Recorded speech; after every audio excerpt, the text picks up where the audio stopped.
Hi friends, ఈ వీడియోలో ఈరోజు జరగబోయే టాస్క్లు, వాటి అప్డేట్లు, అసలు ఏం జరిగింది, ప్లేయర్ ఆఫ్ ద డే ఎవరయ్యారు, ఎలా అయ్యారు, అండ్ ఓటింగ్లో ఏమైనా ట్విస్ట్లు ఏమైనా జరిగాయా, అండ్ ఏమైనా గొడవలు జరిగాయా, అలాగే ఇప్పుడే ప్రోమోటో వచ్చింది కదా, ప్రోమోటో చూసిన వాళ్ళు మనది విశ్లేషణ చూడండి, చూడలేని వాళ్ళు డేటా బొక్క పెట్టుకోవద్దు, ఇక్కడ అవ్వగొట్టేస్తాను నేను. ఏదైనా 8 నుంచి 10 నిమిషాల్లో షార్ట్ అండ్ స్వీట్గా లాగించేస్తుంది బండి. సో వీడియో చూసే ముందు యాడ నచ్చితే ఆడ లైక్ చేసి చూడండి, కుదిరితే హైప్ ఆప్షన్ ఇవ్వండి, మీ విలువైన ఒపీనియన్ కామెంట్ చేయండి. ఇంకా మొదలు పెడదాం లేకుండా ఉండేది ఒక వారమే కాబట్టి సబ్స్క్రైబ్ చేయకపోతే సబ్స్క్రైబ్ చేయండి. అలాగే ఇన్స్టాగ్రామ్ కూడా ఫాలో అవ్వండి, my reviews official. Voting order కూడా అక్కడ పెట్టే మార్నింగ్, సో దట్ మీకు అప్డేట్స్ ఫాస్ట్గా వచ్చేస్తాయి. ఇన్స్టాగ్రామ్లో ఫాలో అయితే మై రివ్యూస్ అఫీషియల్ 12,500 ఉంటారు. Let's start the video. Okay, intro ఇచ్చానా, మళ్ళీ ఇద్దాం. Welcome to my reviews, Mera NAM పవనే. So ఈరోజు ఎపిసోడ్లో మీరు ఏం చూడబోతున్నారు అంటే, ప్రోమో 1 చూసారు కదా, ఒక టాస్క్ అయింది. ఆ టాస్క్ చూడగానే ఎక్కడో చూసాను ఈ టాస్క్ అనిపించిందా? అనిపిస్తుంది. ఆ task Kalyan Padala and Tanuja ఆడతారు. ఆ రాజుల టాస్క్లోని క్వాలిఫై అవుతుంది. ఎవరు మనోడు డిస్క్వాలిఫై అవుతాడు, తనూజ క్వాలిఫై అవుతుంది క్వీన్ కింద. ఆ టాస్క్ ఆ క్యూబ్ని పట్టుకోవడం, అదే ఆ బాక్స్ని పట్టుకొని వెళ్ళి అక్కడ కలర్ ఎలా చూసినా కూడా డిఫరెంట్ కలర్స్ రావాలి, సేమ్ కలర్స్ రావాలి అనేది ఉంటుంది కదా, ఆ టాస్క్ మళ్ళీ ఎందుకు ఆడిస్తున్నారంటే అదొక రెట్రో ఫీలింగ్ లాగా. హౌస్లో ఇప్పుడు వరకు అయిన టాస్క్లు మళ్ళీ ఆడిస్తారు. ఆడించి అందులో ఎవరైతే గెలుస్తారో వాళ్ళు ప్లేయర్ ఆఫ్ ద డే అవుతారు. వాళ్ళకి ఇంటి నుంచి వచ్చే valuable message, could be audio message or video note something అలాంటిది ఇస్తారంట. సో ఈరోజు అంటే ఈ వారం ఏవీలతో పాటు అది కూడా నడుస్తుంది. సో ఓవరాల్గా 3 టాస్కులు జరిగాయంట. 3 టాస్కుల్లో కూడా డిమాండ్ పవన్ విన్ అయ్యాడంట. So Demon Pawan has become the player of the day. So player of the day వల్ల డిమాండ్ పవన్ కూడా ఒక వాల్యుబుల్ మెసేజ్ వచ్చింది. సో మనం ఎపిసోడ్లో చూడబోతున్నాం. దాని తర్వాత చిన్న గొడవలు ఏవో అయ్యాయంట. తర్వాత ప్లేయర్ ఆఫ్ ద డే అయిపోయిన తర్వాత కూడా మనం ఆట ఆడుతుంటే మిగిలిన వద్దు, నీకు ఆల్రెడీ వచ్చింది కదా, మాకు కూడా ఛాన్స్ ఇవ్వండి. చిన్న డిస్కషన్ అయ్యి భారీ కాలర్ పట్టుకునే అంత డిస్కషన్లు ఏమలేదు, కానీ చిన్న డిస్కషన్లు అయిన తర్వాత మనం డ్రాప్ అయ్యారు. సో ఇది జరిగింది. సో ఈ 3 టాస్క్లు ఉంటాయి. రెట్రో టాస్క్ అంటే ఆల్రెడీ అయిపోయిన టాస్క్లే మళ్ళీ పెడతారు, ఆ రెట్రో ఫీల్ రావడం కోసం. సో ఇలా వాల్యుబుల్ మెసేజెస్ ఇవన్నీ వస్తాయి. ఇది ఇంతకు మించి ఏమి ఉండదు. నాకు తెలిసి ఈరోజు ఏవి ఉండదు, రేపు నుంచి ఉంటాయి అనుకుంటే ఏవీస్. 5 ఏవీస్ కాబట్టి ఏవీస్ మంచిగా మంచి ఊపేస్తా అన్నట్టు ఉన్నాయంట ఏవీలు. Get ready for the AVs. 5 బాగుంటాయి journeys. I'm also eagerly waiting. మీరు ఎవరు ఏవీ కోసం వెయిట్ చేస్తున్నారో లైక్ చేసి కామెంట్ చేయండి. ఓకే, నెక్స్ట్ బ్యాడ్ న్యూస్ ఏందిరా అంటే తనూజది. అంటే ఇది ఏ రకంగా బ్యాడ్ న్యూస్ అంటే ఓటింగ్ ట్రెండ్ గురించి చెప్తున్నా. Hotstar voting plus out side buzz ఎలా ఉంది, ట్రెండ్ ఎలా ఉంది కనుక్కుంటే కళ్యాణ్ పడాలా లీడింగ్లో ఉన్నాడు ఫస్ట్ పొజిషన్లో. సెకండ్ పొజిషన్లో తనూజ ఉంది. ఇది బ్యాడ్ న్యూసే తనూజ ఫ్యాన్స్కి ఎస్పెషల్. ఎందుకురా అంటే తనూజ పుట్టస్వామి వీక్ 1 నుంచి almost 11th week or 12th week కూడా అనుకోవచ్చు. అప్పుడు వరకు ఎప్పుడు నామినేషన్స్లో ఉన్న అవతల పక్కన కళ్యాణ్ ఉన్నా, ఇమాన్యుల్ ఉన్నా, ఎవరున్నా సరే, డిమాన్ ఉన్నా, ఈమెకే ఓటింగ్ హయ్యెస్ట్ ఉండేది. బీభత్సమైన ఓటింగ్. స్టార్టింగ్లో అయితే ఒక 15% డిఫరెన్స్ ఉండేది కళ్యాణ్కి తనూజకి. యూట్యూబ్ పోల్స్ అయితే అరాచకం. ఆమెకి మరీ దారుణ 55% అలా ఉంటే కళ్యాణ్కి 25% దరిదాపుల్లో ఉండేది కళ్యాణ్.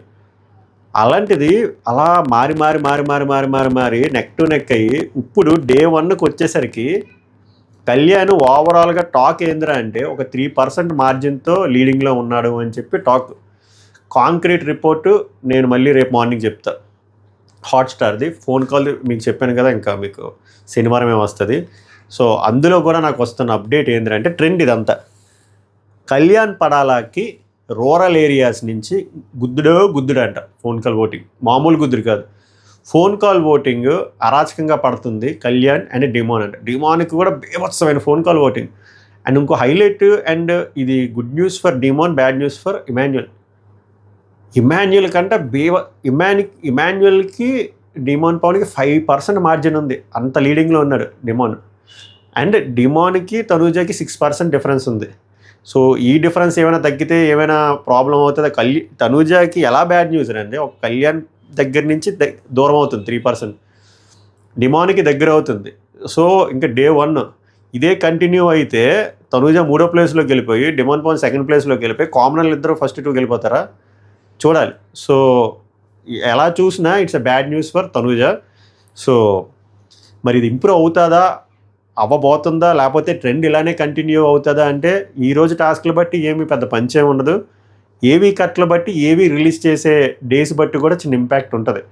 ఆ ఏవీ ముందు రిలీజ్ చేస్తారా, తర్వాత రిలీజ్ చేస్తారా, ఆ ఏవీ ఎలా కొన్ని ఏవీలు తేలిపోతాయి బాగో, కొన్ని ఏవీలు బాగుంటాయి, మంచి ఎలివేషన్ ఉంటుంది, బూస్టప్ ఉంటుంది, వాళ్ళకి కూడా పిఆర్కి కానీ ఫ్యాన్ పేజెస్ కానీ కట్ చేసుకొని షేర్ చేసుకోవడానికి బాగుంటుంది, దానివల్ల కూడా కొంచెం మంచి ఇంపాక్ట్ ఉంటుంది. సో చూడాలి. ట్రెండ్ అయితే యాజ్ ఆఫ్ నో ఫస్ట్ పొజిషన్లో కళ్యాణ్ పడాల, 2nd పొజిషన్లో తనూజ, 3rd పొజిషన్లో డిమాండ్ పవన్, 4th పొజిషన్లో ఇమాన్యుయల్, 5th పొజిషన్లో సంజన గారు ఉన్నారు. సో మీ విలువైన ఓట్లు క్యాష్ చేసుకోండి. హాట్స్టార్లో లాగిన్ వేయండి, అలాగే ఫోన్ కాల్ ద్వారా వేయండి. ఫోన్ కాల్లో ఎన్నిసార్లు చేసినా ఒకటే కాల్. కొంతమంది మిస్టేక్ ఏం చేస్తున్నారో తెలుసా? ఫర్ ఎగ్జాంపుల్ డిమాండ్ పవన్కి ఫోన్ కాల్ చేస్తున్నారు, అది అవ్వట్లేదు. కొన్నిసార్లు సర్వర్ డౌన్ అయిపోయి కనెక్ట్ కూడా అవ్వవు. ఏంటి మా ఓడికి ఏదో మోసం జరుగుతుందా, సరే ఒక్కసారి తనూజాకి చేద్దామని చెప్పి తనూజాకి చేస్తారు. అప్పుడు రింగ్ అయింది అనుకోండి, ఆ ఓటింగ్ తనూజాకి పడిపోయినట్టే. ఇంక మీరు తర్వాత డిమాండ్కి రింగ్ అయినా మీకు పడదు. ఒక సిమ్ నుంచి, ఒక నెంబర్ నుంచి ఒక్కసారే ఓటు పడుతుంది. మీకు అర్థమైందా? సో ఇలా మిస్లీడ్ అవుతుంది, తెలియక చేస్తున్నారు. ఒకళ్ళ నెంబర్ పని చేయకపోతే ఏదో జరుగుతుంది, ఏదో కాన్స్పిరసీ జరుగుతుంది, ఈ నెంబర్కి ఏదో చేస్తారు. ఏదైనా ఇప్పుడు కళ్యాణ్ ఫ్యాన్స్ వచ్చి ఏంటి మా ఊరు నెంబర్ అవ్వట్లేదు అని చెప్పి ఇమాన్యుయల్కి రింగ్ ఇచ్చారనుకోండి, ఇమాన్యుయల్ రింగ్ అయిందనుకోండి, ఇమాన్యుయల్ పడిపోద్ది. ఇంక మీరు తర్వాత కళ్యాణ్కి రింగ్ ఇచ్చినా పడదు, రింగ్ ఇచ్చినా ఏం రాదు, బ్రాస్లెట్ కూడా రాదు. సో అలాంటి పనులు మీరు చేయకండి. ఫర్ ఎగ్జాంపుల్ ఏ ఫ్యాన్ అయినా, మీరు 5 కంటెస్టెంట్లు ఎవరి ఫ్యాన్ అయినా రింగ్ అవ్వలేదనుకోండి, బిజీ వస్తుంది అనుకోండి, అలా ట్రై చేస్తూ ఉండండి. ఒక్కొక్కసారి బిజీ కూడా రాదు, టక్ టక్ టక్ కీ కీ కీ కీ అని చెప్పి ఆగిపోద్ది. అప్పుడు కూడా ఆగండి, ఆగి కొంచెము నైట్ టైమ్స్ ట్రై చేసుకోండి, అప్పుడు కనెక్ట్ అవుతుంది. అంతే తప్ప వేరే వాళ్ళు చెక్ చేద్దామనుకుని మీకు క్రీమ్ బిస్కెట్ అయిపోద్ది. ఇలాంటి మిస్టేక్స్ చాలా ప్రతి సీజన్లో అవుద్ది, ఈ సీజన్లో కూడా అవుతుంది. సో ఆ మిస్టేక్స్ బిగినర్ మిస్టేక్స్ అంటారు, అవి చేయకండి. ప్రోమో 2 బాగా అనిపించింది, నాకు ఎమోషనల్గా అనిపించింది. అంటే ఒక రెట్రో ఫీల్ అనిపించింది. ఎందుకురా అంటే ఆల్మోస్ట్ 100 రోజులు గడిపారు. 100 రోజులు గడిపిన తర్వాత ఆబ్వియస్గా చాలా ఎమోషనల్గానే ఉంటుంది. సో ఒక్కొక్కరు షేర్ చేసుకున్నప్పుడు వాళ్ళ ఫీలింగ్స్ బాగా అనిపించింది, హార్ట్ఫుల్గా చెప్పుకున్నారు. లైక్ ఇమాన్యుయల్ వచ్చి ఆయన కమీడియన్ కాబట్టి అదొక చాలా ఒక సెన్సిటివ్ ఫీల్డ్, చాలా సెన్సిటివ్ డొమైన్ అది. సో ఫస్ట్ వీక్ చాలా బాధపడ్డాను, భయపడ్డాను, అది వేరేలాగా వెళ్ళిందేమో మాస్క్ మ్యాన్ హరీష్తోని అని చెప్పి. ఎవరు కమీడియన్స్కి ఆ భయం ఉంటుంది, ఇమాన్యుయల్కి ఇప్పుడు కూడా ఆ భయం వల్లే ఐ మీన్ ఓట్లు పడతాయా, మనల్ని కమీడియన్లా చూస్తారు కదా, మనం నామినేషన్స్లోకి వస్తే వెళ్ళిపోతామా, మనం గట్టిగా మాట్లాడితే ఓవర్ యాక్షన్ అనుకుంటారు, ఈ భయం ఉంటుంది. సో నేను చాలా భయపడ్డాను అని చెప్పి తను షేర్ చేసుకున్నాను. నిజమే, అది ప్రతి కమీడియన్కి ఆ భయం ఉంటుంది, ఎస్పెషల్లీ బిగ్ బాస్కి వస్తే. తర్వాత సంజన గారు 2 వారాలు నిన్ను ఎవరు తట్టుకోలేరు, నువ్వు ఉండలేవు అన్నారు, బట్ నేను ఇక్కడి వరకు వచ్చాను, ఇది నా రీలేఫ్ అన్నారు.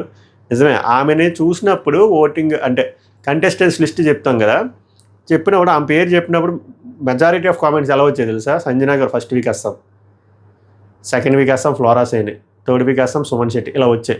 ఫస్ట్ సంజన గారు వెళ్ళిపోతారు అనుకున్నారు, ఫస్ట్ సంజన గారు వెళ్ళిపోతారు అనుకుంటే ఆమె ఫైనలిస్ట్ అయింది. అలా ఉంటే don't judge A book by its cover అంటారు చూసారు. అది డిమాండ్ పవన్ అయితే చాలా ఎమోషనల్ అయింది. నాకు అనిపించింది పాపం డిమాండ్ పవన్కి కమర్షియల్గా ఆడడం కూడా రాదు అని. ఆడడం తప్పులేదు, అందరూ చాలామంది కమర్షియల్గానే ఆడుతున్నారు హౌస్లో. అక్కడ అంత పెయిన్ఫుల్ జర్నీ ఉంది, వాళ్ళ ఫాదర్కి హెల్త్ బాగోలేదు, క్యాన్సర్, ఫినాన్షియల్గా కూడా చాలా స్ట్రగుల్స్ ఉన్నాయి. తిను ఫినాన్షియల్గా అసలు 0 ఎర్నింగ్స్, స్ట్రగ్లింగ్ ఫేజ్లో ఉన్నాడు, సొంత ఇల్లు లేదు, అన్నీ మీద డిపెండ్ అయ్యి ఉన్నాడు, నాన్న మీద డిపెండ్ అయ్యి ఉన్నాడు. ఆ టైంలో ఇక్కడికి వచ్చానని చెప్పి ఎమోషనల్ అవుతారు చూసారా. ఇంత బ్యాక్గ్రౌండ్ ఉన్నప్పుడు ఒక్కసారి కూడా యూజ్ చేసుకోలే. అది చూసి ఆనందపడాలో తెలియదు, డిమాండ్ ఫ్యాన్స్కి జాలి పడాలో కూడా తెలియదు. ఏమ్రా అట్లీస్ట్ యూజ్ చేసుకుంటే ఇది ఎలాగో బతికి జనక బండి అయిపోయింది బిగ్ బాస్, ఎమోషనల్గా అయినా కనెక్ట్ అయ్యేవారు కదరా, నువ్వు లాస్ట్ 4 రోజుల ముందు ఓపెన్ అయితే ఏముంటుంది ఉపయోగం అని చెప్పి. దీని కమర్షియల్ ఆస్పెక్ట్స్లో కలపకూడదు బ్రో, డిమాండ్లోనే ఉండాలంటే ఐ డూ అగ్రీ, బట్ అందరూ అలా లేరు కదా బ్రో, అది నేను చెప్తున్నాను. తనుజ గారు కూడా బాగా ఎమోషనల్ ఫీల్ అయ్యారు. నాకు బిగ్ బాస్ చాలా లవ్ ఇచ్చింది, తెలుగు ఆడియన్స్ చాలా లవ్ ఇచ్చారని ఆమె గ్రాటిట్యూడ్, థ్యాంక్ఫుల్నెస్ చూపించారు. కళ్యాణ్ మంచి కవిత్వం చెప్పాడు అబ్బా, త్రివిక్రమ్ డైలాగ్లో, కావాలనిపించే కష్టం అండి బిగ్ బాస్. మంచి lyric writer and story writer కూడా ఉన్నాడు మనోళ్ళలో, బాగా చెప్పాడు కావాలనిపించే కష్టం అని చెప్పి. బాగుంది, క్యూట్గా ఎమోషనల్గా ప్రోమో మంచిగా అనిపించింది. చూద్దాం ఎపిసోడ్లో ఎలా ఉంటుందని చెప్పి. సో చిన్న చిన్న లొల్లులు అయ్యాయి అంటే నాకు తెలిసి అది ఎపిసోడ్లో చూపిస్తారేమో, అదే ఇంకా డిమాండ్ పవన్ తప్పిద్దాం అనే విషయం మీద, అంతకు మించి చేయలేదు. So once again I'm repeating, voting lines open అయిపోయాయి కాబట్టి ఏవి గ్రాంటెడ్గా తీసుకోవద్దు. మీ ఫేవరెట్ కంటెస్టెంట్స్కి బలంగా ఓట్లు వేసుకోండి. Phone call Hotstar. మళ్ళీ నెక్స్ట్ వీడియోలో కలుద్దాం. సాగు నమస్కారం, ధన్యవాద్ హే.